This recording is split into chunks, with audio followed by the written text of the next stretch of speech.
Hi, I'm Gene Parenti from Golf Laboratories. I would like to talk to you about one of the components that is also critical to a driver launch, and that is backspin. We have numerous components that go into the flight of the ball. The big four are launch angle, spin rate, i.e. backspin, ball velocity, and direction. Today we're going to talk about backspin.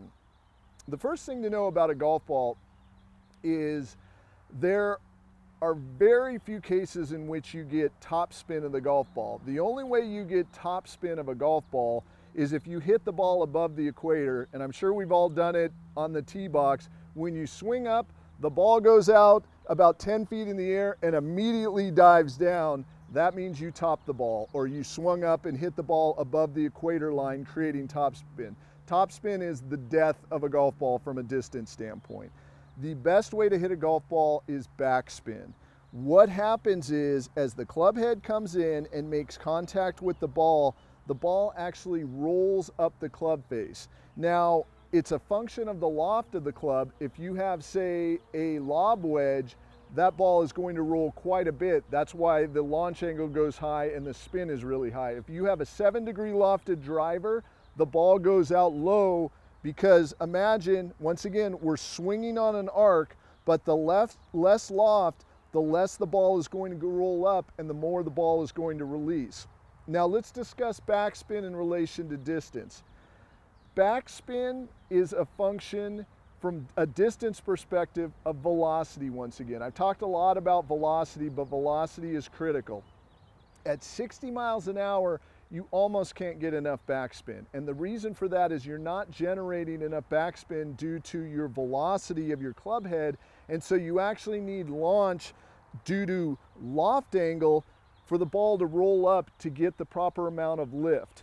As you get up to 80 and 90 miles an hour, you can get too much backspin. And what you want to look at there is that your proper loft angle and launch angle is such that you're not getting too much or too little backspin.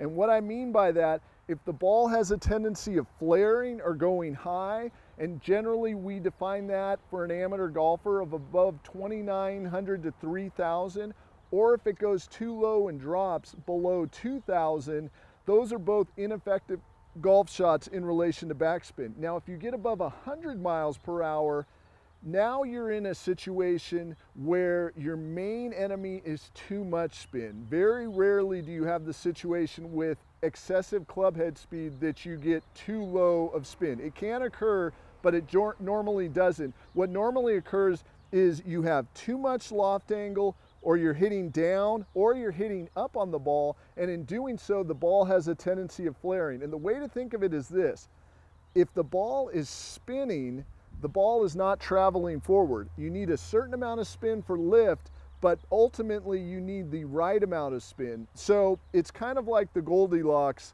situation: not too hot, not too cold. You want it just right. So at higher velocities, you want to make sure that that spin is lower. At standard velocities, you want to make sure it's not too high and too low. And at lower velocities, you want as much spin as possible to get as much lift to maximize distance.